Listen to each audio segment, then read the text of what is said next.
Bueno, buenas noches a todos. Volví nuevamente. Ahí cambié el celular rápidamente para que no tener problemas con el tema de la batería, ¿no? De la batería del celular. Así que bueno, voy a esperar que se vayan uniendo nuevamente los colegas, porque bueno, igual había avisado de que iba a cortar y iba a volver nuevamente a hacer el cambio, ¿no? Para evitar por las dudas que se me termine cortando, ¿no? Bueno, mientras tanto veo que se van uniendo.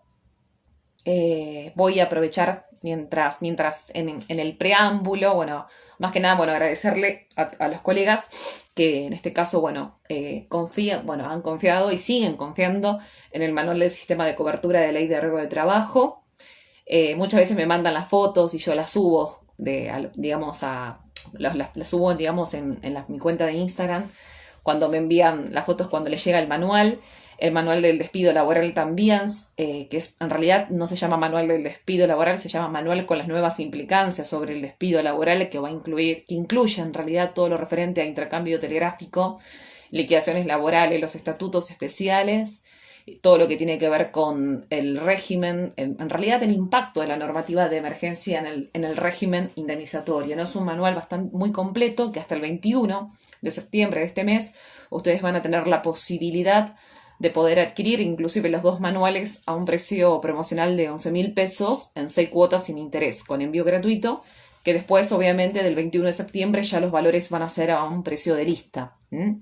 Así que también agradecer a la editorial Llanes Ediciones, que ha permitido poder llevar adelante un descuento promocional de ambos manuales. Y bueno, creo que en definitiva, no porque yo lo haya escrito, pero sé que ha sido un gran esfuerzo y es más, hasta yo misma utilizo y empleo mucho el propio manual mío que he escrito de ley de riesgo de trabajo. Es así.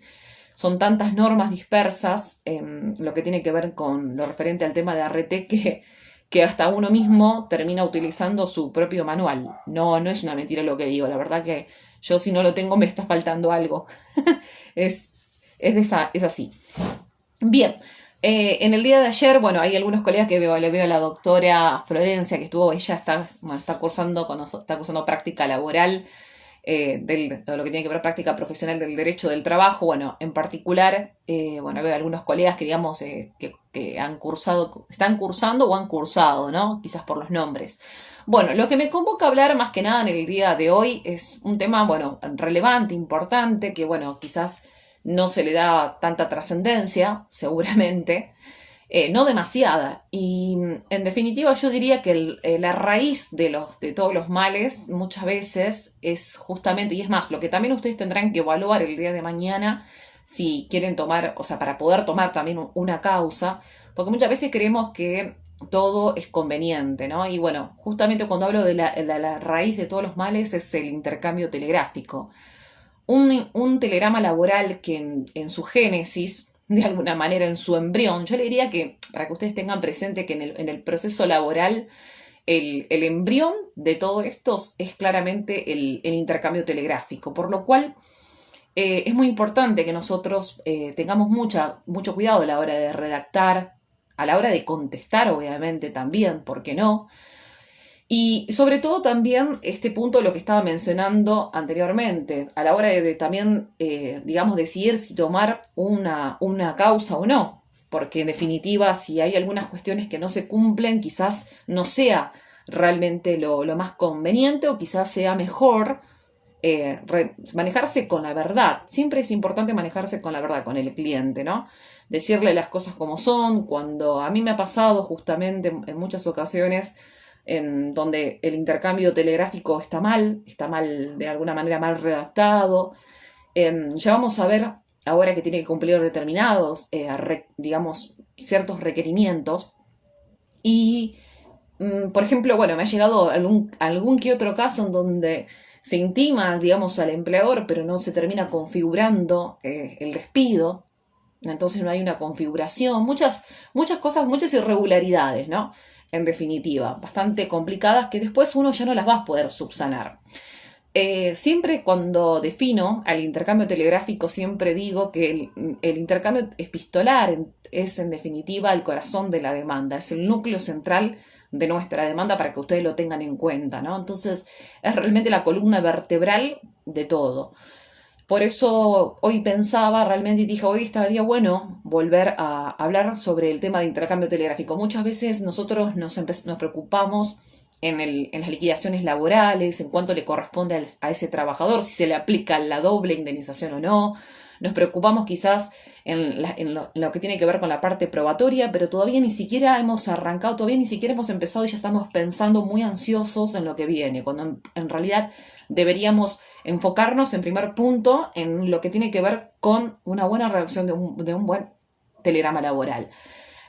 Bueno, algo que quiero mencionar, importante también, algunas cuestiones, puntos centrales de lo que tiene que ver con el tema del intercambio telegráfico, características que obviamente nosotros conocemos, pero que bueno, hice un mini resumen porque si no, la idea es poder abordarlo en una horita, dar los puntos prácticos más relevantes, porque en realidad intercambio epistolar da para mucho, les puedo asegurar. Pero bueno, la idea es que ustedes puedan llevar, digamos, aspectos que les sirva y los puedan llevar a la práctica, ¿no? Bueno, claramente sabemos que el intercambio, yo sé que muchos de los que me están escuchando hay algunos que ya claramente ejercen en el foro laboral, seguramente muchos son estudiantes, otros están de alguna manera recién arrancando, entonces la idea mía a la hora de explicar siempre es partir de lo más simple a lo más complejo y con una terminología bien práctica, entendiendo que, bueno, hay dentro de los que están conectados, hay muchos que están mucho más avanzados y otros que seguramente están recién arrancando, ¿no? Quizás a muchos ya conozcan lo que estoy mencionando y otros seguramente estarán empezando, dando sus primeros pasos, ¿sí? Cuando hablamos del tema del intercambio telegráfico, en definitiva tiene ciertas características para tener presente, ¿no? En primer lugar, bueno, una de ellas es claramente el tema de la gratuidad. Gratuidad que es tanto para el trabajador, para los derechohabientes, es decir, el derechohabiente estamos hablando de aquellos que se encuentren legitimados a cobrar una indemnización, como ya vamos a ver más adelante, la indemnización por fallecimiento, donde también los propios derechohabientes tienen también esta posibilidad de poder remitir un telegrama laboral que reviste este carácter de gratuidad, de ser gratuito. También lo vamos a hacer extensible o lo vamos a poder ampliar para los casos de lo que tiene que ver con las obras sociales, ¿sí? Y lo referente a los temas que tengan que ver comunicaciones que el trabajador vaya de alguna manera a enviar a la RT, ¿sí? Todo eso goza de beneficio de la gratuidad. Uno de los problemas que quiero que tengamos presente, luego vamos a pasar a ver ciertos principios rectores fundamentales, es el tema de lo que tiene que ver con la conservación del telegrama laboral. Porque en realidad uno puede hablar muchas cuestiones, pero uno tiene que asegurar la prueba, ¿no? Esto también es fundamental. Las cartas documento son conservadas por el Correo Argentino en un plazo de 5 años. No ocurre esto, tienen una conservación. La conservación de carta documento que estamos refiriendo cuando hablamos de carta documento es la que envía el empleador. Bien, ahora en el caso del trabajador, el telegrama laboral el correo lo va a conservar por un plazo muy acotado de 2 años. Esto es un tema que muchas veces nosotros lo dejamos pasar. Hoy por hoy sabemos que los procesos laborales son bastante lentos, sobre todo en el foro laboral de Nación, donde no se mueve la justicia y los que litigamos en Nación sabemos que está todo realmente muy lento, retardado, cuesta muchísimo. En la provincia de Buenos Aires, bueno, con el tema del token electrónico, realmente la cuestión es totalmente distinta. A lo que quiero ir al punto es lo siguiente. Un proceso laboral puede llegar a durar más de 4 años. Y quizás me quede corta también en lo que estoy diciendo, más de 4 años. Hasta que se dicte el auto de apertura a prueba, donde se abre a prueba, en cierta manera, claro, es muy dilatorio como dice toda la doctora. Nosotros tenemos que tener presente de pedir en nuestras demandas lo que yo le llamo siempre lo que es prueba anticipado. Prueba anticipada sería una forma o una medida preliminar, ¿sí?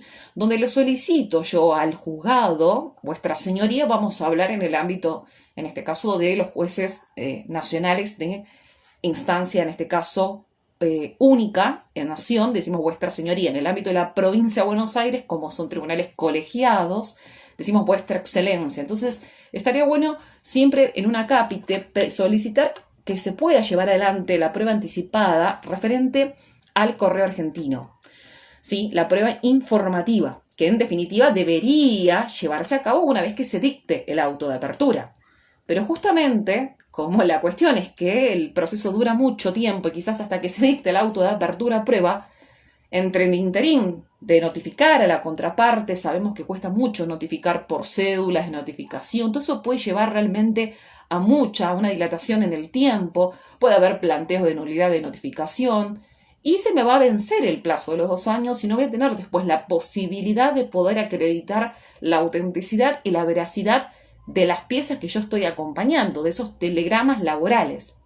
Entonces, está muy bueno que podamos tener presente la prueba anticipada o estas medidas de tipos preliminares, ¿sí?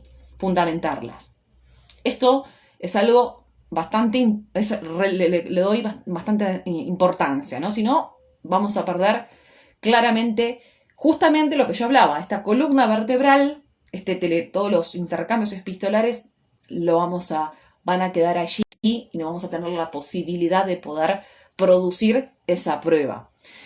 Eso me parece importante destacarlo en primer lugar. Después también hay algunos principios que claramente son rectores en todo lo que tiene que ver porque cuando hablamos de intercambio epistolar, estamos hablando de un acto comunicacional entre dos partes, claramente el trabajador y el empleador, ¿sí? Ahora bien, ¿cuáles son esos principios que de alguna manera son los que se va a sustentar en estos actos de comunicación, ¿no? Bueno, vamos a ver que en definitiva uno de ellos ya lo conocemos bastante, diría, que es el principio de la buena fe contractual, ¿no? Ese es el primero, que es el que tiene que primar siempre. Luego también hay otro principio fundamental, que es el principio por la responsabilidad por el medio elegido. Cada parte va a responder por el medio que elige a la hora de llevar adelante esa comunicación, ¿sí? Ese principio también es otro para destacar. He nombrado 2 por el momento. Principio de buena fe, el principio de la responsabilidad por el medio elegido. Y después también hay algo que debemos tener presente, que los jueces prestan sobre todo mucha atención a la hora de dictar sentencias, que es el principio de continuidad de la relación laboral. No está bueno, y lo hablábamos ayer justamente cuando en la charla que tenemos de taller de práctica, son 2 charlas que llevamos adelante de práctica profesional en el derecho del trabajo, yo les hacía mención a los colegas que no está bueno romper intempestivamente un vínculo laboral por parte del trabajador, aclaro, ¿no? Es decir, si hay alguna irregularidad, ya sea registral, una deficiencia registral porque ese trabajador está en negro, o porque hay un problema en su fecha de ingreso o en su remuneración, porque no le pagan los salarios, porque la adeudan, porque hay problemas de diferencias salariales, porque está mal encuadrado, porque también nos podemos encontrar con distintos supuestos, como por ejemplo que realiza una jornada completa y le pagan por una jornada reducida. Mi consejo es justamente porque prima este principio de continuidad de la relación laboral que hoy quizás tiene una fuerza mucho más potentosa, teniendo en cuenta el contexto en el cual obviamente estamos hoy viviendo, cada vez más dificultoso, ¿no? Lamentablemente en nuestro país. Entonces, esto de mandar un primer telegrama laboral intimando, está bueno que podamos reiterar nuevamente y darle la posibilidad, en el buen sentido de la palabra, al que el empleador pueda, de alguna manera, cumplir con esa obligación que está incumpliendo, o sea, la falta de pago de salarios, la falta de pago de horas extras. Es decir, en un segundo telegrama, remitir atento al principio de la buena fe, del principio de la continuidad de la relación laboral, vuelvo a intimar en el plazo perentorio de 2 días a que usted cumpla con el pago de los salarios adeudados o el pago de diferencias salariales y recién en una tercera etapa configurar recién allí el despido indirecto del 242. Porque bueno, esto es importante, ¿no? En un primero, bueno, no me pagaste los salarios, al segundo telegrama, listo, perfecto. Me considero gravemente injuriado y despedido por su exclusiva causa patronal. Bien, esto que yo menciono los jueces lo ven y mucho, claramente, ¿no? Y hoy quizás con un criterio más restrictivo, ¿sí? Con más detenimiento, diríamos, ¿no? La conducta de las partes también queda evidenciada en los propios intercambios epistolares, ¿no? Este trabajador que de buena fe claramente vuelve a remitirle, por más que su empleador haya rechazado, porque podemos encontrar con distintas variantes, que rechaza y niega todo, que en todo caso también podemos encontrarnos con la variante del silencio por parte del empleador, pero igual lo que nos importa es que el trabajador en su buena conducta, la buena fe, vuelve a darle esa segunda oportunidad, y no está mal, por lo que estoy mencionando. Otro principio que me parece importante recalcar es lo que tiene que ver que más que principio en realidad lo que se llama teoría de la recepción. Es decir, esto de la teoría de la recepción es algo que a mí también me costaba mucho entender. Justamente cuando yo digo, el tema de los plazos, ¿no? Ya vamos a ver en particular por qué cuando hablamos siempre de una intimación de un plazo perentorio de 2 días hábiles, todo surge también de la propia ley de contrato de trabajo, ¿no? Ahora, con respecto a la recepción, es decir, el destinatario, que puede ser el trabajador, también nos vamos a poner del lado de la parte del empleador, se va a entender que va a estar notificado cuando llega a su esfera de conocimiento. Por lo cual, si el telegrama fue enviado, por ejemplo, en el día de ayer y yo intimé en el plazo de 2 días, mal yo puedo suponer que claramente ingresó en su esfera de conocimiento el día viernes, ¿sí? Porque son 2 días. Digo, miércoles, jueves, viernes, ya está. Son 2 días. Eso es lo que yo interpretaba cuando recién arrancaba en el ejercicio de la profesión. Decía, si ya envié el telegrama el día miércoles, pasó los 2 días, error. Teoría de la recepción, ¿cuándo llega a la esfera de conocimiento? ¿Cómo puedo controlar y cómo puedo saber esto? Justamente debo hacerlo a través de la página del correo argentino. Me voy a ir a un ítem que dicen origen nacional, destino nacional, pongo el numerito de CD y allí me va a dar el resultado, ¿sí?, de esa pieza postal, si ha sido entregada. También, por otro lado, exactamente, correo argentino. Siempre ustedes, cada vez que redacten un telegrama, pídanle siempre al trabajador que les mande una captura, una foto, anoten el número de CD chiquitito y hagan el seguimiento de correo argentino. Imprímanlo. Esto es muy importante también. Vamos a ver que hay muchos diferentes supuestos con los cuales nos podemos encontrar, que muchas veces nos hacemos una ensalada rusa y cuando vamos a ver el seguimiento de correo argentino nos dice domicilio rechazado, domicilio inexistente, domicilio con aviso de visita, se mudó. Y decimos, ¿y ahora qué pasa? Tranquilos, ya vamos a ver qué pasa en esos supuestos, pero justamente van a cobrar mucha relevancia estos principios que yo estoy explicando, la buena fe contractual, la responsabilidad del medio elegido, por lo cual, en definitiva, en el caso hipotético que yo estaba dando y diciendo, el miércoles mando la misiva, el viernes no queda notificado, no, va a quedar notificado cuando le llegue a la esfera de conocimiento, en definitiva. Todo esto lo voy a controlar, vuelvo a repetir, a través de la página oficial del correo argentino, ¿sí? Con respecto al tema del plazo, yo hablaba del plazo de los 2, depende en este caso de la empresa. Yo después voy a leer los comentarios porque yo soy una persona que para no desconcentrar también a lo último voy a leer las dudas o algún tipo de acotaciones que ustedes quieran realizar, las voy a leer al final para no marear, digamos, todo lo que tiene que ver con la charla, ¿no? En particular. Así que eso, quédense tranquilos.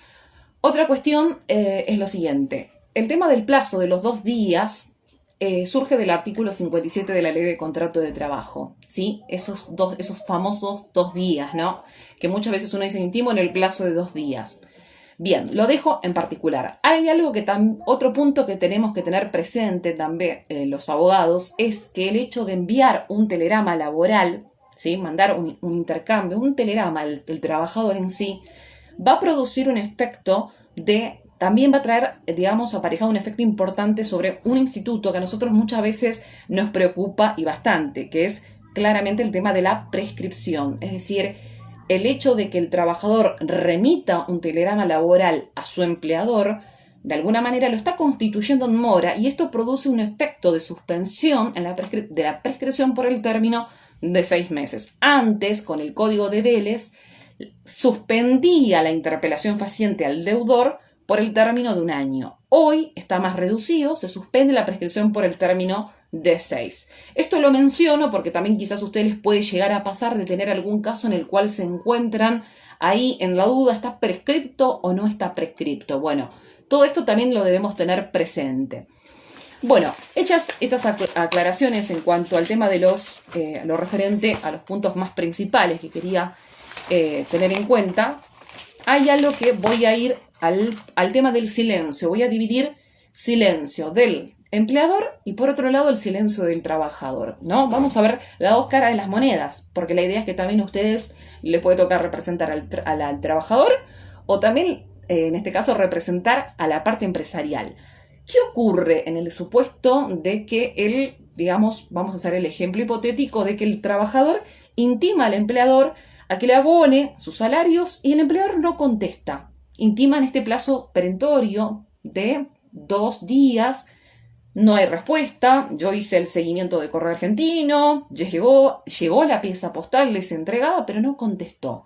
Bueno, el silencio del empleador, conforme a este mismo artículo que mencioné, el artículo 57 de la Ley de Contrato de Trabajo, lo que establece es una presunción iuris tanto. Recuerden que las presunciones pueden dividirse en dos.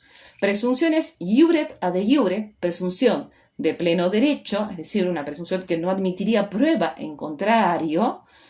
Y por otro lado, otro tipo de presunción son las presunciones iuris tantum, que sí admiten prueba en contrario. En el caso del silencio del empleador que no contesta, lo que dice el 57 de la LST es que, en definitiva, se va a configurar una presunción iuris tantum, o sea, que va a admitir prueba en contrario, respecto a los hechos o afirmaciones que el trabajador haya alegado en ese intercambio epistolar.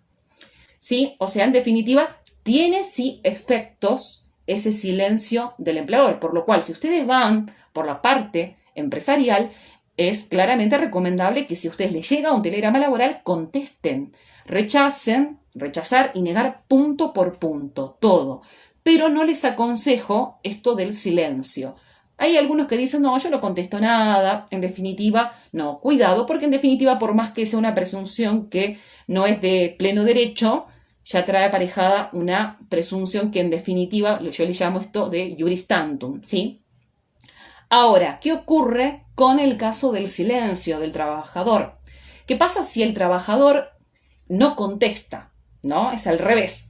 Vamos a la otra, bueno, vamos a poner en la otra situación. Es el empleador el que de alguna manera envía una carta documento, vamos a hacer un ejemplo hipotético, intimando al trabajador a que pueda de alguna manera acreditar las inasistencias de fecha tanto, acredita inasistencias a partir del 15 de septiembre del presente. Quizás ese trabajador se encuentra con un problema de una enfermedad inculpable que el empleador conoce. Bueno, ocurre mucho este tipo de supuestos. Bueno, en principio el silencio del trabajador, mal yo puedo presuponer que trae aparejado algún efecto negativo o que implicaría una irrenunciabilidad de derechos por parte de este trabajador al no contestar la misiva. Eso sería en principio como una regla general. O sea, en definitiva, como regla general, todo el silencio del trabajador no puedo presuponerlo de alguna manera como más que nada, como que estaría renunciando a algún derecho que él mismo detenta. Esto sería la regla, pero como toda regla también tiene sus excepciones. Y hay determinados supuestos que la Ley de Contrato de Trabajo, la 20744, una ley de orden público, establece ciertas excepciones en las cuales el trabajador no puede de alguna manera, digamos, hacer silencio. Y seguramente ustedes van a pensar dentro me estarán escuchando y seguramente pensarán en qué supuesto, ¿no? Donde el legislador, en este caso, le está diciendo, en cierta manera, le está diciendo a este trabajador, vas a tener que contestar, no vas a poder quedarte bajo el silencio, no. Uno de estos supuestos es el caso del abandono de trabajo. Justamente, ¿no? Si en el ejemplo que yo estaba dando, el empleador que lo intima al trabajador a que justamente a que se presente a prestar tareas, a que acredite esas inasistencias, el trabajador no puede de alguna manera no contestar. Recuerden que en el caso del abandono de trabajo que está previsto en el artículo 244 de la Ley de Contrato de Trabajo, para que se configure el abandono de trabajo siempre tienen que darse dos elementos importantes, los dos. El corpus, el animus. El corpus tiene que ver con el hecho de que el trabajador no presta tareas, no está yendo a prestar tareas en su lugar de trabajo, ¿no? Ahora, el animus sería la intención, esta voluntad del trabajador, de alguna manera, de no querer prestar ningún tipo de tareas. Claramente que si el trabajador contesta esa misiva donde el empleador lo está intimando a que retome tareas o a que acredite sus inasistencias y contesta ese telegrama, esa carta documento, a través de un telegrama laboral que nosotros vamos a confeccionar, no se va a configurar el animus, la intención. Sí, el corpus claramente no va a ir a poder prestar tareas porque seguramente puede estar padeciendo algún tipo de enfermedad o algún tipo, sufre un accidente de trabajo, enfermedad inculpable, lo que fuere. No les está faltando un elemento, la intención, porque el trabajador en ese telegrama va a volcar que en definitiva no puede prestar tareas, no porque no quiere, sino porque en definitiva hay una cuestión de salud que le impide llevar adelante, digamos, las tareas que habitualmente él desarrollaba en esa empresa, ¿sí? Sea persona física, sea persona jurídica. Entonces, ahí estoy claramente evitando la configuración del despido por abandono de trabajo del 244 de la LST, ¿sí? Eso me parece muy importante, es una excepción que debemos tener presente cuando se intima al trabajador a que retome tareas, ¿sí? O cuando acredite las inasistencias, ¿sí? Otra excepción es el caso de las famosas suspensiones, las suspensiones que tienen que ver con las disciplinarias. El trabajador también tiene un plazo para poder impugnar esas suspensiones disciplinarias, más que nada. No es que tiene toda la vida, tiene 30 días, por lo cual, si pasan los 30 días y el trabajador no impugna esa sanción disciplinaria, termina de alguna manera consintiendo la misma. Entonces ahí el silencio claramente que se le va a tornar negativo.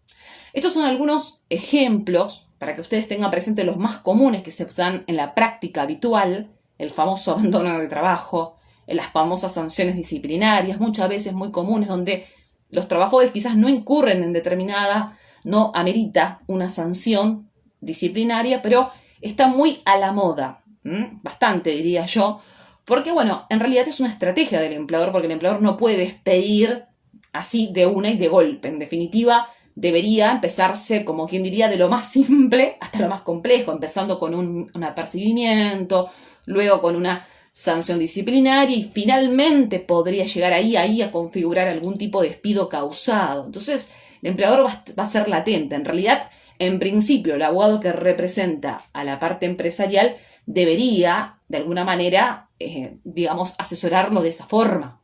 No a venir a romper el vínculo intempestivamente, como ocurre en muchos casos, donde despiden al trabajador atento a que usted se quedó dormido en el horario de trabajo y directamente se encuentra directamente configurado un despido con causa de liquidación final a su disposición, certificado de ley. Error. Ese no es el camino tampoco, ¿no? Si hay un trabajador que viene, obviamente acá recordemos que ambas partes, tanto el trabajador como el empleador, tienen obligaciones, ¿sí? Los dos. Y justamente la buena fe contractual es recíproca, o sea, ambos se deben esta buena fe. Entonces, esto es lo que yo justamente remarcaba en cuanto, bueno, si en el ejemplo que se hubiera ocurrido en los hechos reales, ¿no? De que este trabajador se quedó dormido, bueno, entonces empezá con algún tipo de apercibimiento, algún tipo de sanción y bueno, después vas a ir a lo último con un despido causado. Como que voy sumando. Bueno, justamente esto tiene que ver con el principio de ¿qué? De la continuidad de la relación laboral. Volvemos a lo mismo. Hay principios que siempre voy a volver a hacer mención porque claramente que subyacen en todo esto. Bueno, con respecto a el tema de lo que quería también que tengan presente, es, así como yo hablaba de lo referente a las obligaciones, hablaba de las obligaciones de las partes, del trabajador, del empleador, ambos tienen una obligación, tanto el trabajador como el empleador. En el caso de que el trabajador vaya a querer a modificar su domicilio, tiene que hacérselo saber al empleador. ¿sí? Y por otro lado, también les voy a mencionar una ley para que tomen nota, que es en el artículo primero, ¿sí? Para que, digamos, anótenlo, que es la ley 24.487. Artículo primero, recepta la obligación del empleador de recibir las comunicaciones. El empleador está obligado a recibir las comunicaciones del trabajador, que muchas veces claramente por malicia, porque su conducta maliciosa, como la podamos desplegar, no la quiere recibir. Bueno, tiene una obligación. Repito, para que los puedan tomar nota, que es la ley 24.487 en su artículo primero. Por otro lado, hay otro punto que quiero que tengan en cuenta, que yo hablaba de los distintos supuestos en los cuales nos podemos encontrar cuando hacemos el seguimiento de correo argentino. Es decir, me dice doctora domicilio cerrado, después me dice domicilio con aviso de visita, domicilio inexistente, domicilio desconocido, domicilio con plazo vencido. Bueno, no se asusten, porque en definitiva estas cuestiones no la solución a estos distintos supuestos que nos podemos encontrar frente a un seguimiento de correo argentino. La respuesta no la vamos a encontrar en la ley de contrato de trabajo, no la vamos a encontrar en la LST, no, la vamos a encontrar en la jurisprudencia y sobre todo en los principios que ya he nombrado: buena fe, continuidad de la relación laboral, principio también de la responsabilidad por el medio elegido. Anoten los artículos 11 y 63 de la Ley de Contrato de Trabajo. En definitiva, estos supuestos van a pasar por ese filtro, por estos filtros de estos principios. Cuando hablamos del domicilio cerrado con aviso de visita, muchas veces lo que se dejan 2 avisos de visitas. Bueno, es importante recalcar una cuestión: si el empleador no retira la pieza postal dentro del plazo de 5 días, porque te dejan como un cartoncito en el buzón, bueno, quedará notificado del momento en que el correo le deja ese taloncito para ir a retirar la pieza postal. Y en el caso de que la retire en el correo, bueno, quedará notificado cuando la retiró. Ahora bien, ¿qué pasa en estos supuestos que yo hablaba? Domicilio cerrado, domicilio inexistente. Bueno, todo esto va a depender también de algo fundamental, de que lo que yo siempre les digo, de no innovar con respecto a la hora de notificar. Al domicilio me refiero, ¿no? Porque muchas veces nosotros decimos, voy a notificar a tal. No, vamos a ver algunas pautas importantes que tenemos que tener presente, ¿sí? Domicilio donde debería claramente notificar el trabajador al empleador. Bueno, no va a ser lo mismo claramente un trabajador que se encuentra en una relación totalmente en negra, un trabajador no registrado. Ahí, en ese tipo de supuestos, ¿dónde voy a tener que mandar yo el telegrama laboral? Y bueno, claramente en el lugar donde presto yo tareas, donde yo estoy prestando donde estoy poniendo a disposición mi fuerza de trabajo, ¿sí? Ese sería en el supuesto del trabajo no registrado. Bien. Ahora, si el trabajo está registrado, en principio, ¿dónde debería cursar yo el telegrama laboral? Bueno, en el domicilio que figure en el recibo de sueldo, en el domicilio también donde presta tareas el trabajador. Puede ser también en el domicilio de una sede de la sucursal, la sede central de la sucursal. Yo puedo estar trabajando para una determinada sucursal, puedo mandar a esa sucursal que pudo haber cerrado, pero también puede tener una casa matriz. No está mal. Por otro lado, bueno, dije ya, también no quiero repetir el domicilio que, en este caso el domicilio legal, puede ser el domicilio fiscal, el de recibos. Todos estos, digamos, son en definitiva caminos, por así decirlo, de no innovar, de no buscar otro tipo de domicilios. A veces queremos inventar y después se nos complica y mucho.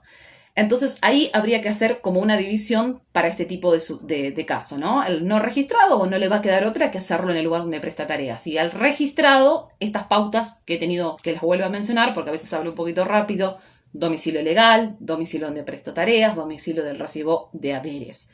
Ahora, sí, lo que yo hablaba es en el caso de que el empleador sea una persona jurídica, es decir, es una sociedad anónima, una SRL, no importa en definitiva el tipo de sociedad que sea. Allí, si nosotros llegamos a tener conocimiento del domicilio de la sede social que figura en el estatuto societario, Esto es muy importante porque en definitiva la jurisprudencia mayoritaria lo que entiende en este ejemplo, yo les hablaba que existen dos tipos de presunciones. Presunciones que son de pleno derecho, que no admiten prueba en contrario, y otras presunciones que son iuris tantum, cuando hablaba del silencio del empleador. Bueno, en el caso de notificar el trabajador al domicilio de la sede social de esa sociedad, si es una persona jurídica, esto en definitiva es una presunción iure ad iure, de pleno derecho, ¿sí? No admite prueba en contrario, por lo cual es muy importante. ¿Cómo podemos hacer nosotros para poder saber el domicilio también de la sede social de la empresa? Porque muchas veces no la podemos. ¿Cómo puedo rastrearlo? Bueno, quizás los caminos son pedir un informe. En el ámbito de nación lo podemos hacer a través de un oficio a la Inspección General de Justicia para que nos informe el domicilio actual de la sede social, porque muchas veces también las sociedades van cambiando su domicilio, van modificándola, que informe los datos de los socios, de los gerentes, administradores.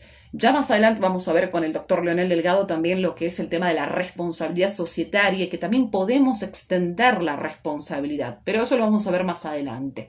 Todo esto nos va a informar la IGJ en el ámbito de nación. En la provincia de Buenos Aires este dato me lo va a brindar la Dirección Provincial de Personas Jurídicas, ¿sí?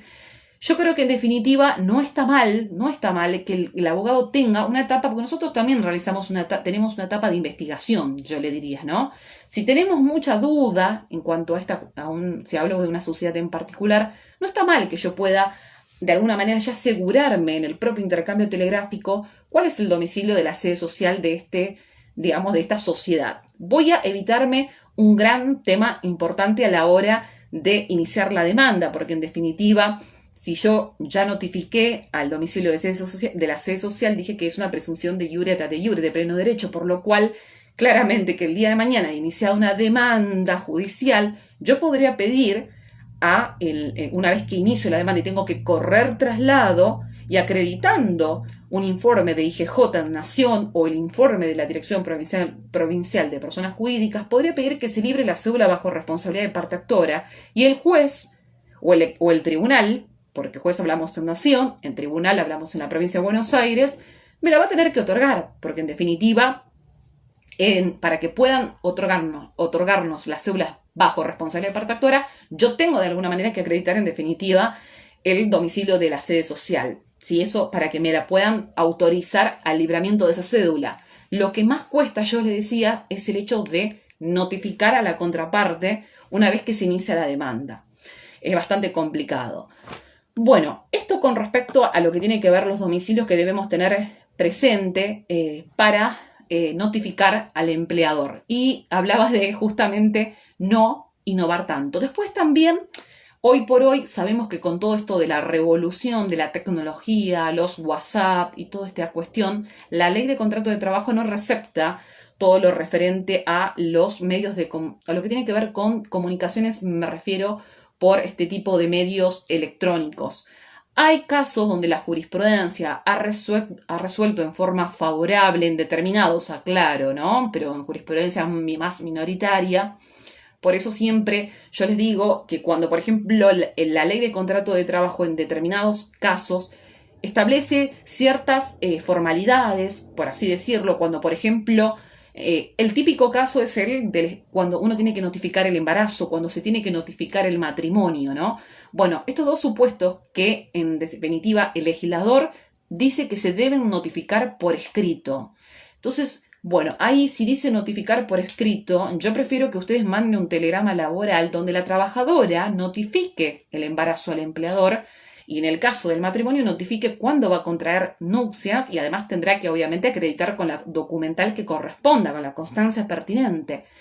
Ahí el legislador es riguroso. Claramente que la ley de contrato de trabajo requiere una reforma y se debe ayornar a la nueva realidad que hoy estamos viviendo.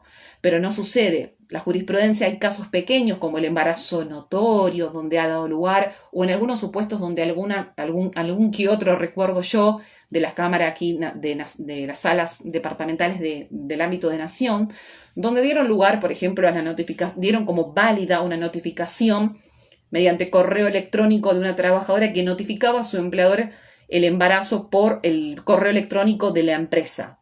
Puede ser. Pero son casos más minoritarios. Entonces, mi consejo es que cumplamos con este tema de cuando él dice por escrito, bueno, está bien, por escrito.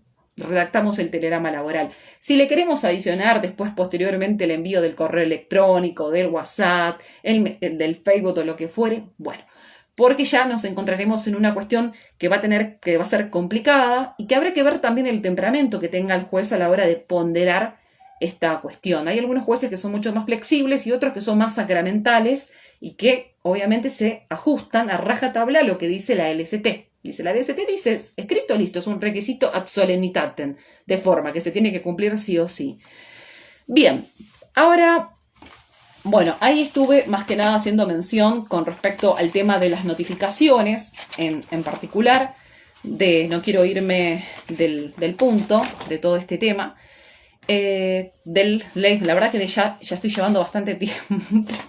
Bueno, una cuestión que quería también mencionar, que es fundamental para que lo puedan tomar nota, es un artículo que siempre lo menciono en todas las charlas que siempre doy, porque es que en definitiva viene a garantizar lo que es el debido proceso, ¿sí? El debido proceso, esto de la garantía de defensa en juicio, y justamente tiene que ver con el artículo 242, ¿sí? Es el 242 de la Ley de Contrato 243, ya estaba diciendo mal por las dudas, número para que tengan presente es el 243. El 243, lo voy a leer lo que dice y les voy a explicar qué significa esto de la invariabilidad de la causa, algo muy importante, ¿sí? Que justamente volvemos a decir, viene a garantizar esta defensa en juicio para ambas partes, hablo, tanto para el trabajador como para el empleador. Claramente, lo que dice el 243, si ustedes lo leen, dice, la demanda que promoviere parte interesada no se admitirá la modificación de la causal de despido. Esto es muy importante. ¿A qué me refiero en cuestiones prácticas? Es decir, si yo voy a intimar al trabajador, el trabajador intima al empleador a que, por ejemplo, le pague su empleador los salarios, le pague las diferencias salariales, proceda a registrarlo, está todo muy perfecto, está todo muy lindo. Bien, bueno, vamos a hacer el ejemplo de que vuelve a mandar una segunda misiva, el empleador no registra esa relación laboral, que está, por ejemplo, parcialmente registrada, no paga los salarios, no paga las diferencias salariales. Entonces el trabajador configura en esa tercera misiva el despido indirecto conforme al 242. Bueno, luego, ¿qué ocurre? El segundo paso sería ver la instancia de poder llegar a un acuerdo, que en el ámbito de nación tenemos la posibilidad de poder arribar a un acuerdo a través del servicio de conciliación obligatoria, que es obligatorio, valga la redundancia, pasar en el ámbito de nación, sí o sí yo debo transitar por el SECLO. En la provincia de Buenos Aires tenemos como el órgano administrativo es el Ministerio de Trabajo y es optativo para el trabajador de alguna manera recurrir al Ministerio de Trabajo. Tranquilamente puede iniciar la demanda directamente. Hubo un proyecto aquí en la provincia de Buenos Aires de querer implementar un servicio de conciliación tipo SECLO llamado ICLO, que de alguna manera no ha tenido ningún tipo de andamiaje en lo más mínimo. La diferencia, importante también para que tengan presente, es que el SECLO claramente homologa, el Ministerio de Trabajo registra, son dos cosas totalmente distintas. Ahora bien, para no irme del tema de la invariabilidad de la causa de despido, en el ejemplo que yo les estaba dando, no puede ocurrir que luego el trabajador, cuando inicia la demanda, reclama horas extras, reclama adicionales de convenio colectivos que no le fueron pagados, reclama, no sé, diferencias salariales, empieza a reclamar muchas de las cuestiones que no las reclamó en el telegrama laboral. Ahí lo que va a ocurrir, lo digo en primer punto, primeramente empezamos mal.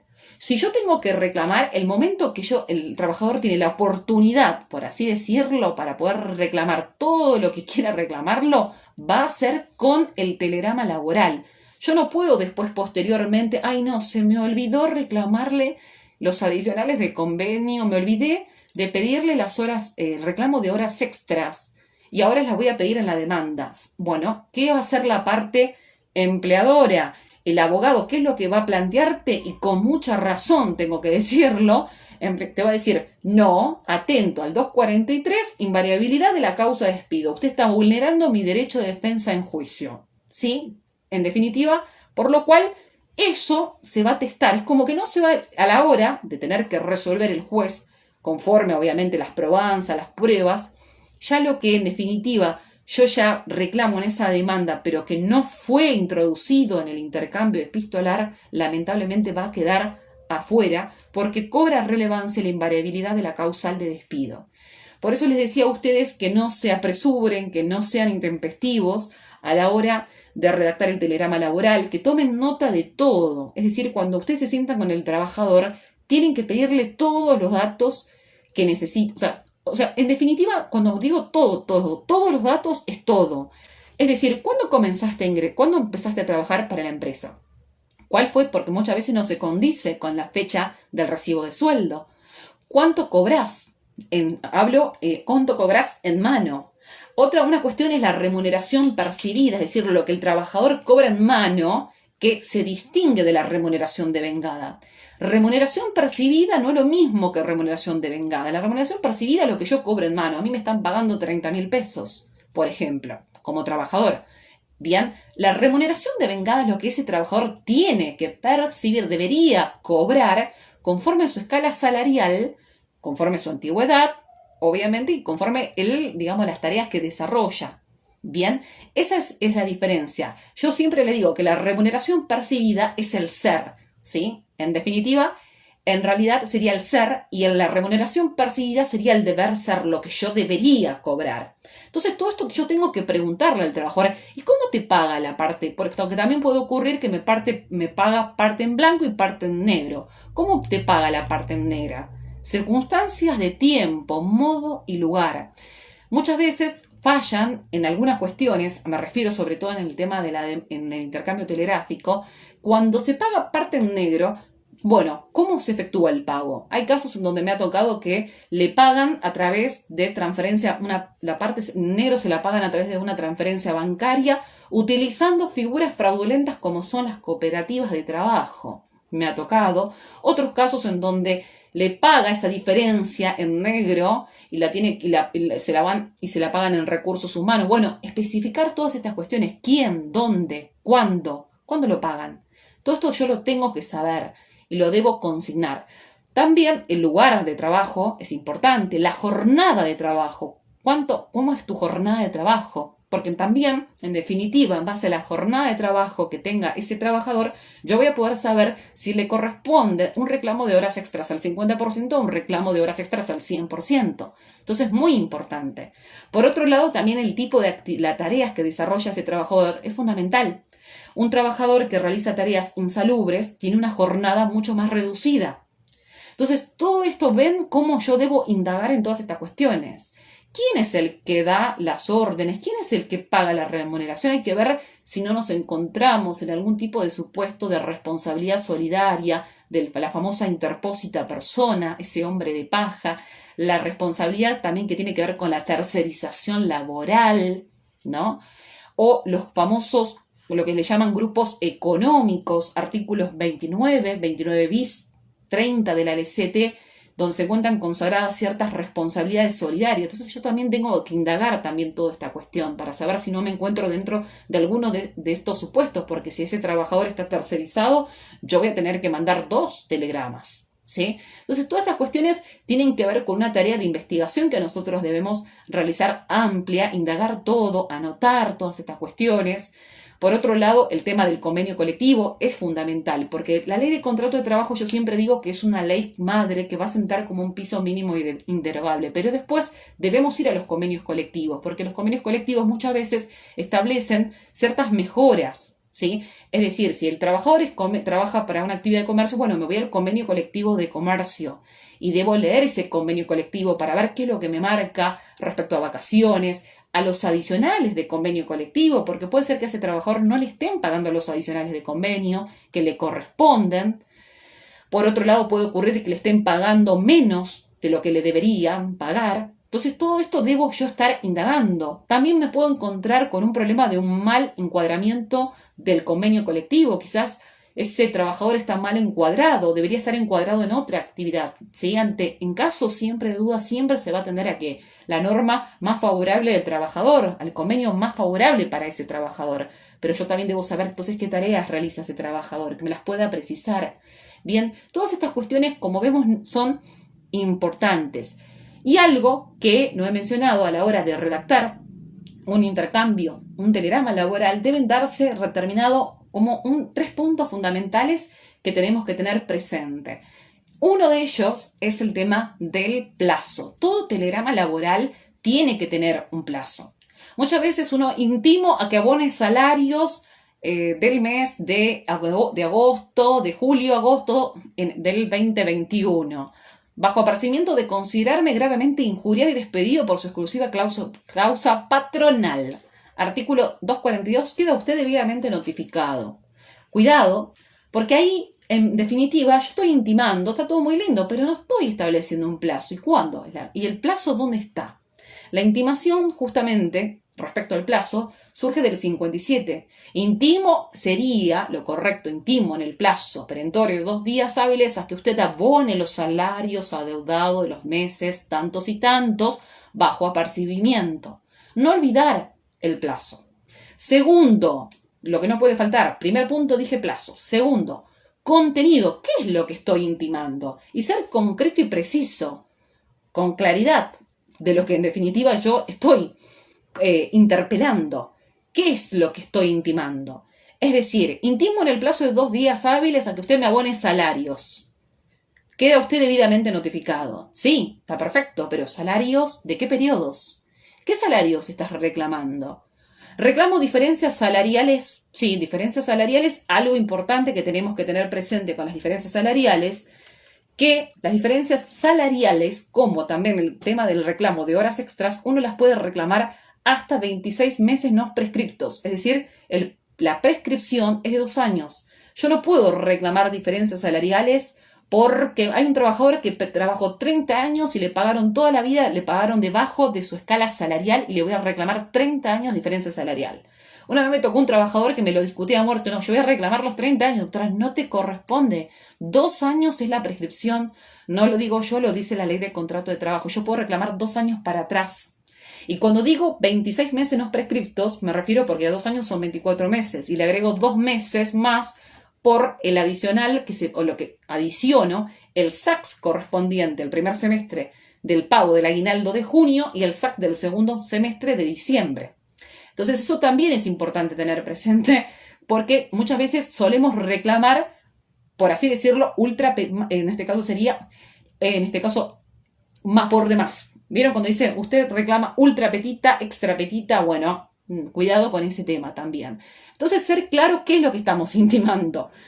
Hay algo que también yo digo, errores comunes que yo veo mucho. El 132 bis de la RST, la sanción combinatoria, que consiste en un mes de sueldo que tiene que pagar el empleador hasta tanto cumpla con efectivizar todos los aportes a los organismos de seguridad social.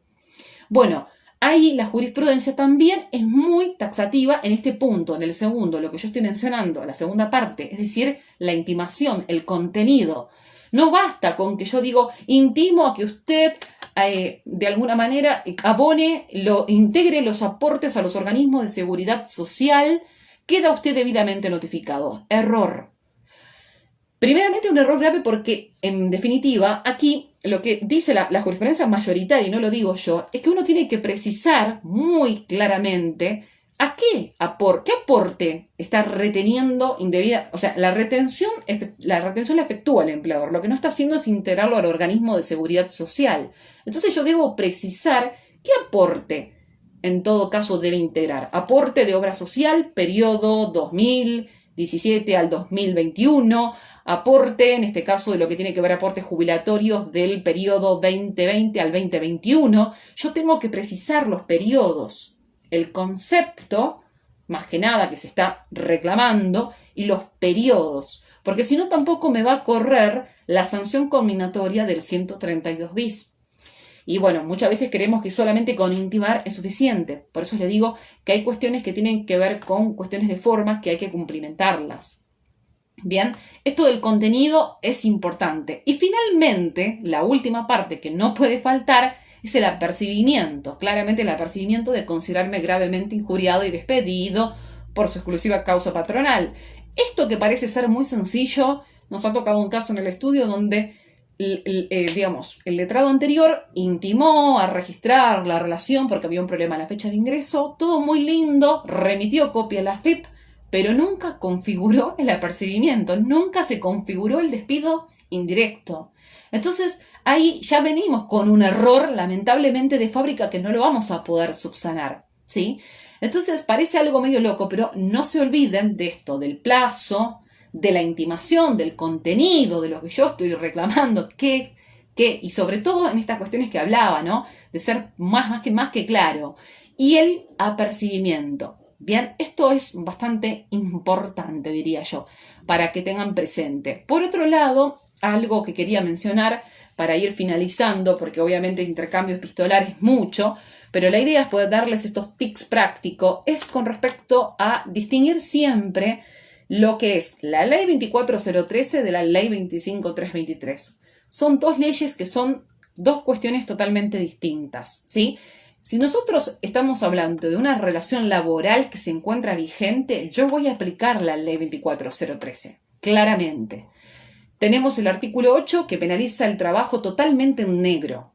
El artículo 9 lo que va a penalizar es en todo caso hay un problema. El 9 y el 10 son relaciones en gris, diría yo, ¿no? Que están en grisas, en un grisáceo, por así decirlo.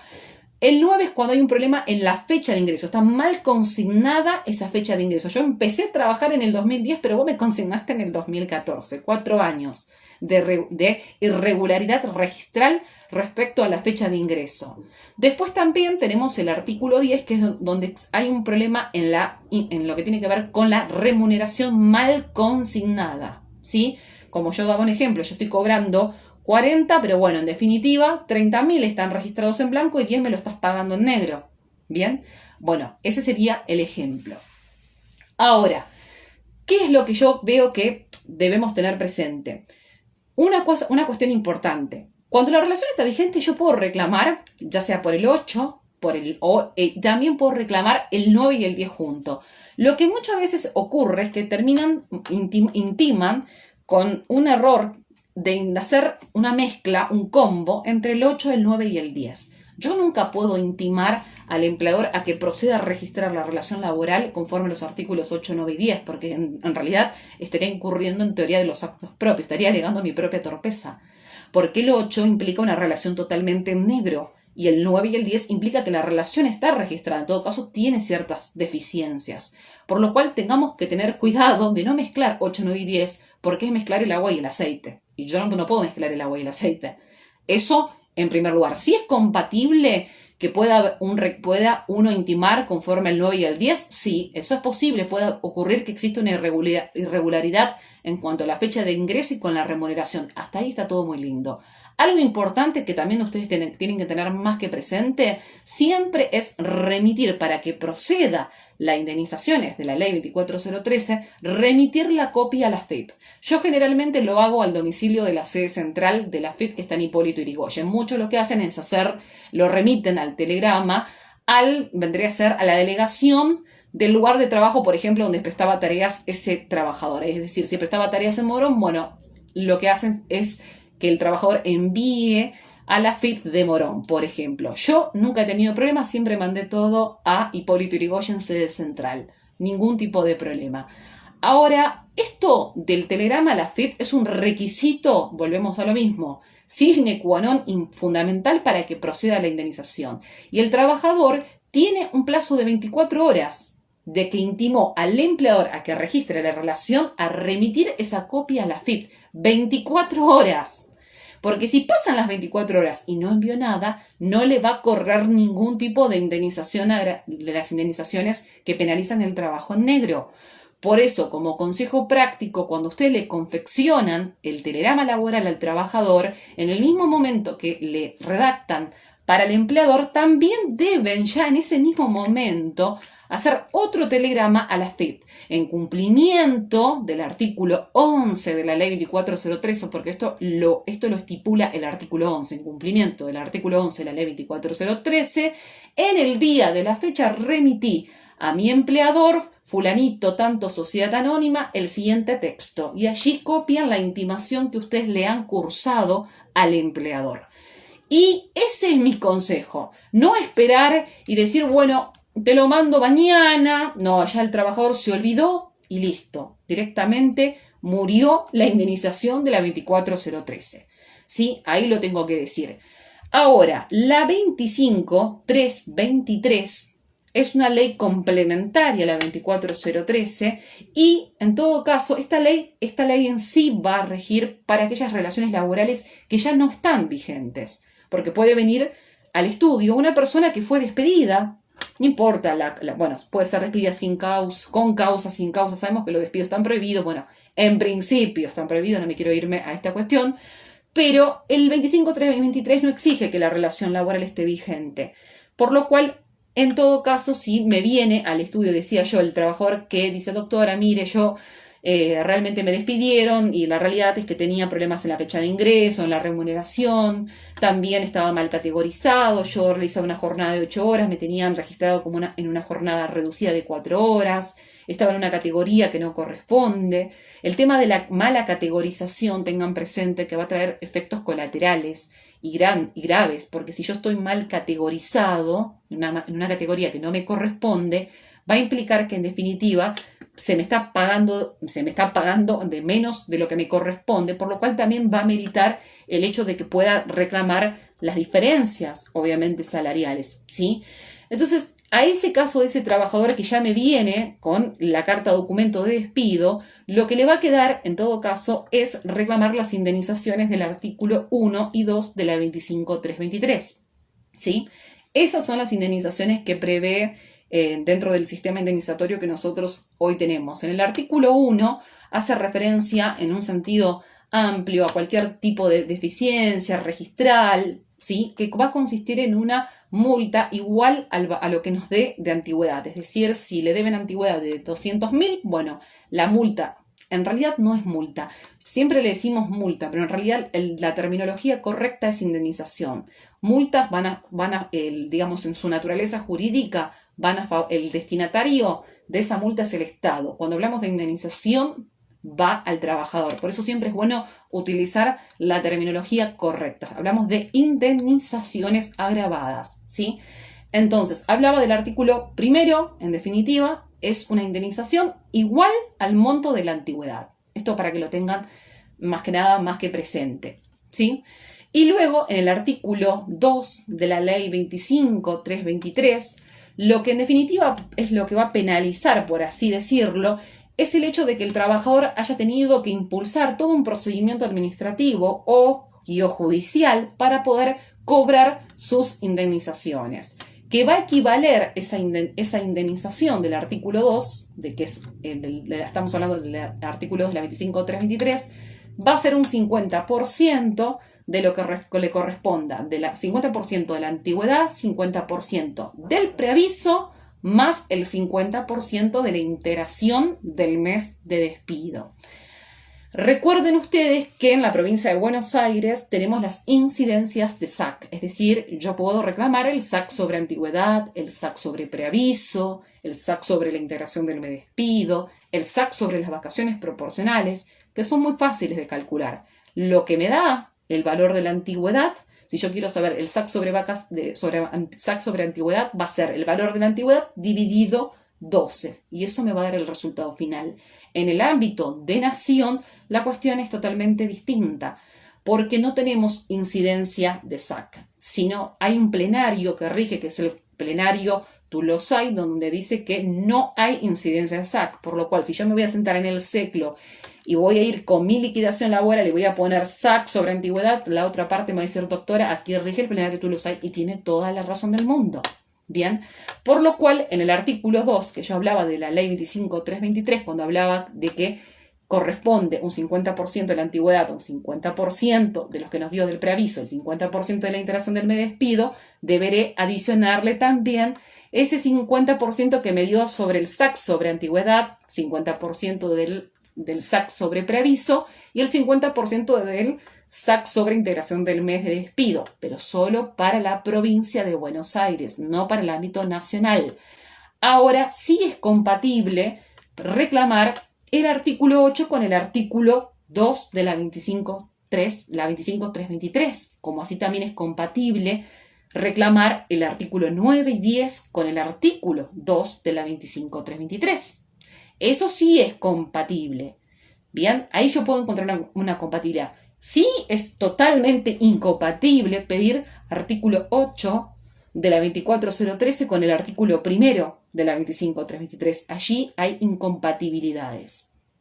Bueno, hablando de todo esto de las indemnizaciones, y lo digo más que nada porque hemos hablado mucho de intercambio epistolar, pero también está bueno de que tengamos presente todas estas cuestiones porque en definitiva también el hecho de poder conocer estas normativas y cuándo proceden y también el hecho si son acumulables, si yo las puedo acumular o no, van a permitirme a mí poder realizar un correcto telegrama laboral. Porque si el trabajador claramente viene al estudio y ya viene con la carta documento, mi camino no va a ser intimar conforme a la 24013, sino que en todo caso yo voy a tener que intimar conforme a la 25323. Ahora, si el trabajador, en definitiva, está la relación laboral vigente, bueno, ahí intimaré conforme el artículo 8, el 9 o el 10. Pero ven que debemos conocer todas estas cuestiones que son importantes, ¿sí? Bien, espero haber sido clara. Yo sé que en definitiva intercambio telegráfico también, para uno también para poder redactar un correcto intercambio telegráfico epistolar, claramente que también debemos conocer determinadas normativas. Ustedes se darán cuenta que yo estuve hablando de la 24013, de la 25323, del artículo 132 bis, de la LST. O sea, es importante que claramente tengamos que conocer todas estas cuestiones, porque si yo también no las conozco ante la falta de conocimiento, claramente voy a hacer cualquier cosa, porque es la realidad misma.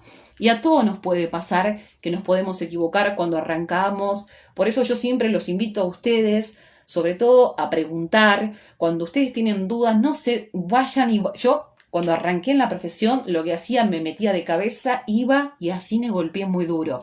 Es importante que ustedes siempre pregunten. Si tienen dudas, bueno, traten de siempre leer, preguntar y preguntar y preguntar. Siempre va a haber alguien que les va a responder, ¿no? Porque ya después del intercambio telegráfico, yo después no puedo lamentablemente subsanar los errores que ya mal, de alguna manera, plasmé en ese intercambio epistolar, ¿sí?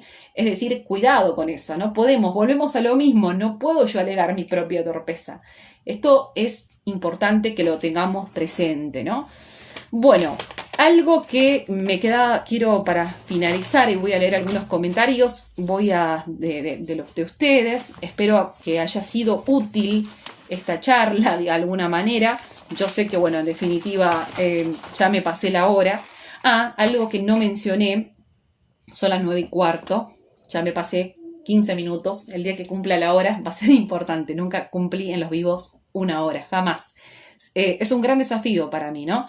Bueno, que esto es lo que quería mencionar con respecto al tema del intercambio epistolar durante lo que ha sido el contexto del aislamiento preventivo obligatorio, ¿no? Que bueno, obviamente todos conocemos que se dio esa situación muy difícil, complicada. ¿Qué pasa en ese tipo de situaciones? En realidad, yo ahí lo que les puedo decir es que no hay esto va a ser evaluado en cada caso particular. Es una casuística para que ustedes lo puedan entender. Pero sobre todas las cuestiones, los jueces siempre van a ponderar a la hora de tener que resolver. Volvemos a lo que empezamos al comienzo de la clase. Van a ponderar esto: la buena fe, la continuidad de la relación laboral, la responsabilidad por el medio elegido que yo estuve mencionando. Todos estos parámetros van a ser fundamentales. No es lo mismo, claramente, que un trabajador haya intimado, por ejemplo, a una empresa que no reviste el carácter esencial, que estaba cerrada, como por ejemplo los shoppings, los locales de ropa, que no fueron, claramente estuvieron mucho tiempo cerrados, no siendo una actividad esencial, y el trabajador, sabiendo de esta circunstancia intima, configura un despido. Bueno, eso es un supuesto. Otra cosa sería distinta si, por ejemplo, el trabajador está intimando a un empleador cuya actividad ha sido declarada esencial, y es más, esa empresa de alguna manera estuvo trabajando, ¿sí? Estuvo de alguna manera, sí, estuvo, digamos, en actividad durante el ASPO. Ustedes van a ir, ahí ya se van dando cuenta que yo me encuentro con dos situaciones totalmente distintas, ¿sí? La buena o mala fe del trabajador también, ¿no? Porque claramente que yo, si estoy mandando un telegrama a un shopping que está claramente cerrado, me voy a dar cuenta que no va a llegar a la esfera de conocimiento del empleador el telegrama que el trabajador remitió. Por eso muchos, en este caso lo que yo coincido en ese punto, en definitiva, que bien todo lo que tiene que ver con los intercambios epistolares, en cierta forma, deberían haber sido, por así decir, la palabra, ¿no? Postergar hasta tanto se levanten los mismos. O sea, para poder configurar un despido. Porque si no, yo estoy corriendo con un alia muy grande, con un riesgo bastante importante. Pero bueno, esto, en definitiva, es un gran tema, que volvemos a lo mismo. Habrá que evaluar cada caso en particular, porque siempre está la pregunta, y doctora, ¿qué pasa con las notificaciones que se cursaron durante el ASPO, durante el aislamiento preventivo? Bueno, vamos a tener que evaluar cada caso, la casuística de todo.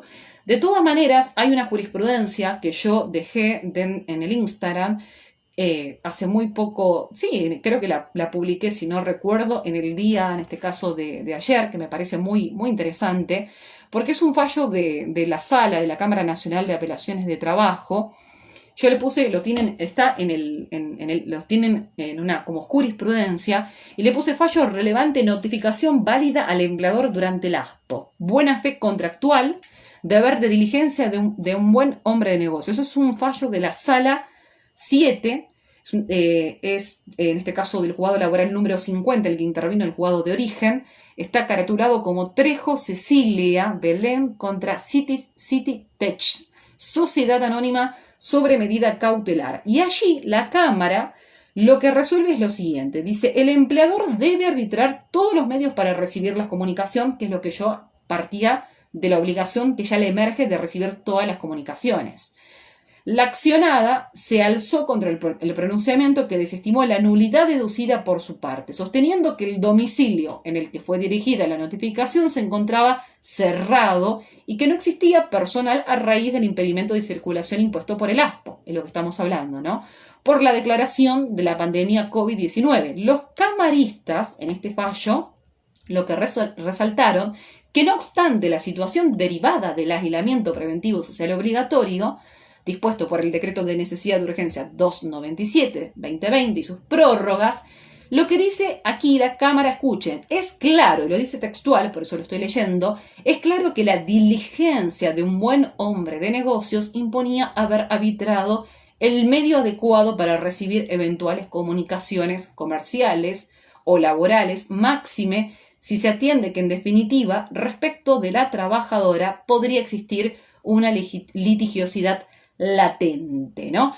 Bueno, aquí es un fallo en cierta manera como que en conclusión final lo que dice es que en todo caso el empleador debía arbitrar los medios de alguna manera para que esa comunicación llegara a destino. Es un fallo cuestionado y la verdad que podría cuestionarse bastante, ¿no? Pero bueno, volvemos a lo mismo. Habría que ver en particular si esa empresa digamos, durante el ASPO era esencial o no, si prestaba tareas o no. Pero bueno, es una jurisprudencia que deja mucho para bastante interrogante, porque en el derecho no hay nada absoluto. En definitiva, con respecto cuando me preguntan notificaciones durante el ASPO, y la realidad es que esto lo va a ir resolviendo la jurisprudencia en cada caso concreto, porque cada caso va a tener su connotación y su particularidad, ¿sí? Bien, eso para que lo tengan presente. Bueno, espero haber podido ser clara en lo que estuve mencionando. Recuerden también, no nombré, siempre me olvido de algún articulado, el 1031 del Código Civil y Comercial de la Nación, que es el derecho que tiene el trabajador de retener tareas. Tareas, porque sabemos, como todo, el contrato de trabajo no es un contrato claramente también bilateral, donde hay obligaciones recíprocas de las partes, por lo cual, si vos no cumplís con tu obligación, en todo caso, el trabajador puede ejercer este derecho de retener tareas del 1031 del Código Civil y Comercial de Nación, ¿sí? Bien, creo que en definitiva lo más importante de la charla lo he mencionado, las cuestiones más prácticas que tenemos que tener más que nada presentes. Bien. Doctora, dice, voy a leer ¿habrá algún vivo? Dice, por favor, de los despidos por situación económica y cierre, como la doble indemnización. Bueno, con respecto al tema de la doble indemnización, yo he dejado, si vos vas a encontrar en Instagram o en el canal mío de YouTube, doctora Elizabeth Campos, yo dejé un video que se llama DNU, el DNU 34/2019 de la doble indemnización, y allí hago todo un abordaje respecto qué rubros se duplican, ¿sí? Qué es lo que entiende la jurisprudencia mayoritaria, qué ha entendido y minoritaria respecto a esta cuestión. Recordemos que hoy, respecto a lo que tiene que ver con la doble indemnización, rige un tope indemnizatorio de 500.000 pesos, que también claramente podemos nosotros en nuestra demanda de corresponder, obviamente, la aplicación de esa doble indemnización, siempre que se trate de una contratación celebrada con anterioridad al 13 de diciembre del 2000, en este caso 19, podría claramente reclamar esta doble, ¿sí? Con este tope que hoy han impuesto. Pero bien podríamos tildarlo de inconstitucional, porque en definitiva podría tener el fundamento en el propio fallo Bisotti cuando habla de la confiscatoriedad y el derecho de la propiedad del trabajador, porque también esto del tope, en definitiva, priva a muchos trabajadores de un derecho que otros trabajadores antes tenían. Antes no existía un tope. Esto ahora lo han implementado, ¿sí? Entonces, yo claramente puedo tener motivo de sobras para pedir la doble. No quepa la menor duda que cuando hablamos de la doble indemnización se va a duplicar la antigüedad, se va a duplicar el preaviso, se va a duplicar la integración del medio despido. Los rubros que claramente van a estar con mucha controversia van a ser los referentes a las famosas indemnizaciones, ley 24013, 25323, la del matrimonio, del embarazo. Yo todo esto lo he abordado y lo tienen en el canal de YouTube doctora Elizabeth Campos, se suscriben gratuitamente, y también en el Instagram. Los invito a que puedan ustedes escuchar ese vivo, tomar nota para que puedan ver las posturas, porque en definitiva también dependerán, si van por la parte patronal, van a tener posturas que le van a servir para fundamentar, para, digamos, tirar abajo esos rubros, como también posturas a favor del trabajador en cuanto a querer duplicar determinadas indemnizaciones que están, por así decirlo, en una zona bastante gris, como justamente las indemnizaciones que estuve mencionando, que son la 25323 y la 24013. ¿Sí? Así que bueno, eso en definitiva lo tienen ya dentro de Instagram. Bueno, gracias. Bueno, ahí veo un par de... parece que quedó muy claro la exposición. Me sirvieron mucho cuando hice Muchas gracias, me sirvieron mucho cuando me hizo hace poco, empecé. Bueno, bien, ahí me alegra que haya sido provechoso. Como siempre, un muy buen desarrollo del tema. Gracias a la doctora Claudia Pérez. También, bueno, acá veo un saludo a la doctora de La Pampa. Un saludo grande. Bien, la verdad que bueno, veo que en definitiva no quedaron muchas dudas, o sea, significa que entonces quedó bastante claro. Me quedo bastante contenta. Es conveniente ofrecer prueba informativa en subsidio para el caso de desconocimiento del empleador. Bueno, ahí lo que está mencionando la doctora seguramente ya tiene que ver con la parte de la prueba, cuando estamos hablando de demanda, cuando ofrecemos la prueba, ¿no? Prueba informativa. Un consejo, hoy justamente lo estaba hablando con mi socio, con el doctor Leonel Delgado, tenemos que contestar un segundo traslado. Uno de los errores más grandes que cometen la mayoría de los abogados, y esto no distingue de una cuestión de antigüedad en el ejercicio de la profesión, les puedo asegurar, en definitiva, es un tema que yo a veces no lo entiendo qué es lo que pasa, o a veces quizás era el apuro, Pero tengan mucho cuidado con lo que les voy a decir este tema, de este punto. Ya sea que vayan por la parte trabajadora o van por la parte empresarial, ¿no? Por el empleador, ¿no? Cuando ustedes contestan demanda, ¿sí? Contestación de demanda, voy como empleador yo, ¿no? Te represento a la patronal, a la parte sí, en este caso al empleador. Una de las cuestiones, cuando uno contesta demanda, uno debe negar todos los hechos. Negar punto por punto, todos, no una negativa general. Eso en principio. Yo sé que a nosotros mucho no nos gusta esto de andar negando en forma particular, pero debo hacerlo. Pero ¿saben cuál es el problema que más me preocupa? El hecho de que la mayoría de los abogados no desconocen la documental que la parte trabajadora ha acompañado en la demanda. En la mayoría, les puedo asegurar, en lo que yo llevo, del 80% de las contestaciones que me llegan, ya sean por despido o por temas de accidentes laborales, ley de riesgo de trabajo, no desconocen la documental. ¿Qué problemas puede traer aparejado esta cuestión? Muy graves. ¿Por qué? Porque si yo, como parte demandada, no niego los hechos y hago una negativa general, o es más, directamente no negué ni los hechos, porque también puede haber ocurrido, porque se puede dar ese supuesto, el juez, de acuerdo al Código de Forma, Provincia de Buenos Aires, como también en el ámbito nacional, dice que el juez los puede tener, digamos, en cierta manera, por reconocidos a esos hechos. A los hechos, los puede. Sería como algo más, de alguna manera, como, por así decir la palabra, más optativo, discrecional del juez. El juez podría de alguna manera tenerlo. Ahora, si yo no desconocí la documental, siendo parte demanda, yo desconozco cada una de las piezas que ha acompañado el trabajador, el juez no es benevolente. El juez lo tendrá por reconocido. Va a tener por reconocido todo lo que aportó el trabajador, los recibos de haberes, no sé, lo que haya presentado constancias médicas. Imaginen la carga que implica no desconocer la documental cuando uno contesta demanda. Y a veces se pone uno a meter, yo le quiero enchufar en doctrina, meterle jurisprudencia. Antes de meter tanta doctrina y tanta jurisprudencia, tanto los escritos de inicio, la demanda, la contestación de demanda, el segundo traslado, yo más que nada le diría a ustedes que se puedan focalizar en este punto, ¿no?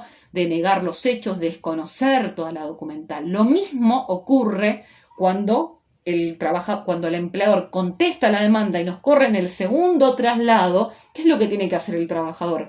Tiene que también desconocer y negar todos los hechos de la demandada, de la empleadora, y también la documental que acompaña la misma. Porque también va a ocurrir lo mismo en la parte empleadora. El abogado de la parte empleadora, si ve que el trabajador no desconoció su documental, también va a solicitar que se los tenga por reconocidos. Entonces, cuidado con este punto. Esto es una cuestión a tener más que presente, diría yo, ¿no? Bueno, perfecto. Pregunta, ¿qué pasa si al trabajador lo trasladan a más de kilómetros de su lugar de origen de trabajo, ya que el empleador no lo hace para cansar al trabajador? Bueno, eso es un caso de ejercicio abusivo del ius variandi. Eso es muy típico. Es muy característico para claramente cansar al trabajador cuando le cambian el lugar de trabajo. Me ha pasado, trabajadores que trabajan quizás de Matanza y los mandan a trabajar para, no sé, para el lado de Campana. Bueno, allí claramente el paso que uno lo que va a tener que llevar adelante, justamente volvemos a lo mismo, el intercambio epistolar.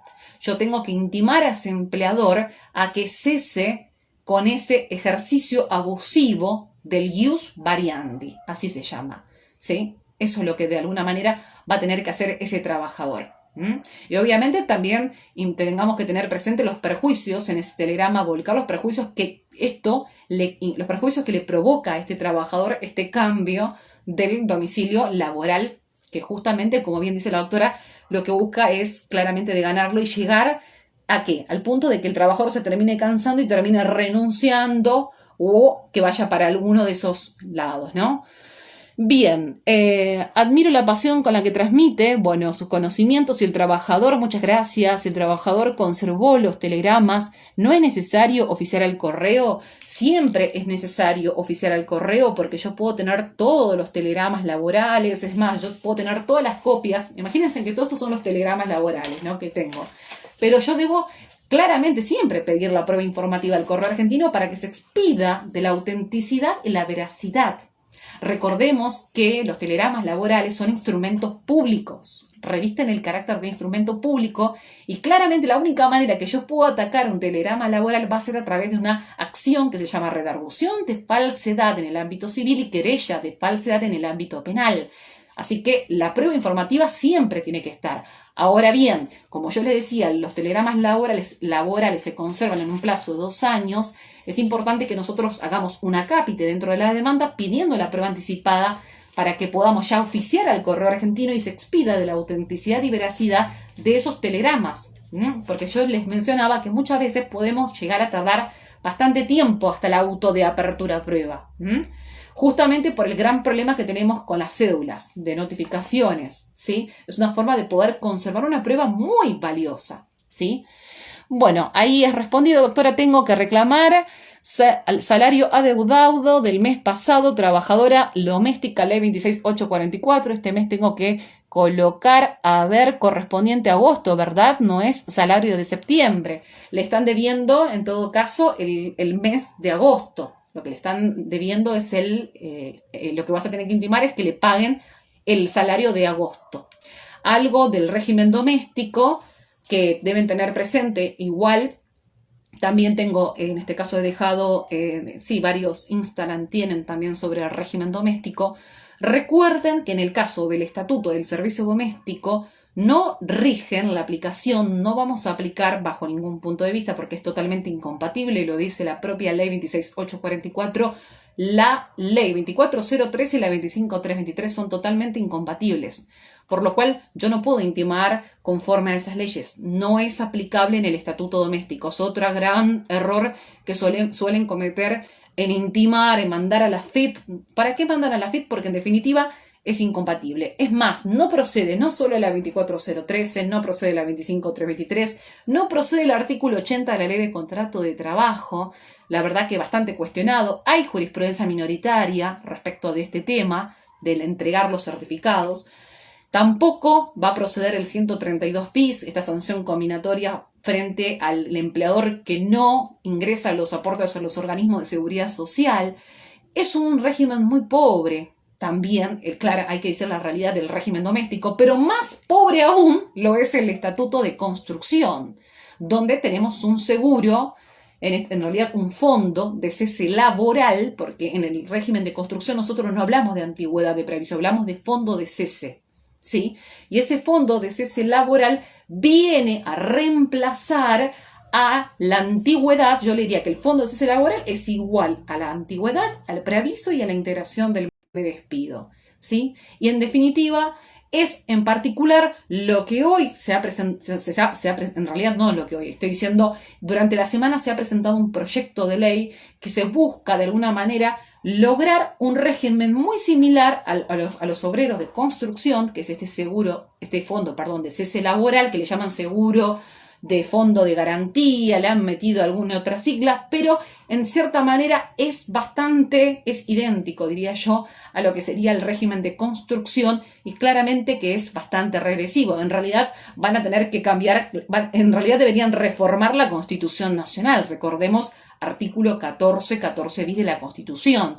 O sea, para que pueda tener andamiaje este proyecto que anda rondando, que pretende de alguna manera extender este fondo de cese laboral que rigen en el ámbito de construcción para todas las actividades, claramente en violación al principio de progresividad, de tantas normas constitucionales que nosotros hoy tenemos obviamente reguladas, no solo en nuestra Constitución, sino también los tratados internacionales que adquirieron jerarquía constitucional. Pero bueno, en definitiva, es un proyecto que preocupa porque en definitiva ha ingresado en lo que tiene que ver, ingresó en el Poder Legislativo. Entonces, es un tema que bastante preocupante. Perfecto. A la doctora dice, el fondo de cese que quiere proponer para derogar las indemnizaciones, claramente que es una locura. Coincido con el doctor Taboada, yo igual hice allí una publicación para que ustedes puedan leer en qué consiste este proyecto de ley. Es importante que nosotros nos actualicemos y podamos conocer también todas las novedades, ¿sí? De todo. Así que bueno, les agradezco a todos los colegas, muchísimas gracias por acompañarme prácticamente 1 hora y 35 minutos, ya es bastante tiempo para poder aguantarme a mí en una charla. El día que logre la horita va a ser un día muy importante. Así que bueno, nos estaremos viendo seguramente en un próximo encuentro, seguramente en otra charla estaremos abordando junto con el doctor Leonel Delgado un tema que a mí me parece muy importante, que es el tema de la responsabilidad solidaria. Cómo poder extender la responsabilidad a los socios, a los gerentes, a los administradores, que no solamente tienen una recepción dentro de la propia ley de sociedades, sino también inclusive hoy por hoy recepción en nuestro propio Código Civil y Comercial. Y nos debe importar y mucho porque, bueno, justamente hay muchas sociedades que terminan con este tema que terminan sociedades fantasma. Tengo una hermosa sentencia y ¿cómo la cobro después, doctora? Bueno, es importante prestar mucha atención de también ir contra los directores y los socios, ¿sí? Esto es fundamental y sobre todo en este contexto actual que estamos viendo. Lo vamos a estar abordando más adelante con el doctor Leonel Delgado en un Instagram. Los voy a invitar también, obviamente, a que puedan participar del mismo y es una forma también de poder asegurar claramente el cobro de esa indemnización de ese trabajador, porque en definitiva no sirve nada tener una sentencia que la cuelgue y no la puedo yo ejecutar porque la sociedad desapareció o se vaciada totalmente, como está ocurriendo en la mayoría de los casos. Bien, bueno, buenas noches a todos y nos vemos en una próxima, ¿sí? Gracias a todos los que me han escuchado. Nos estaremos viendo pronto.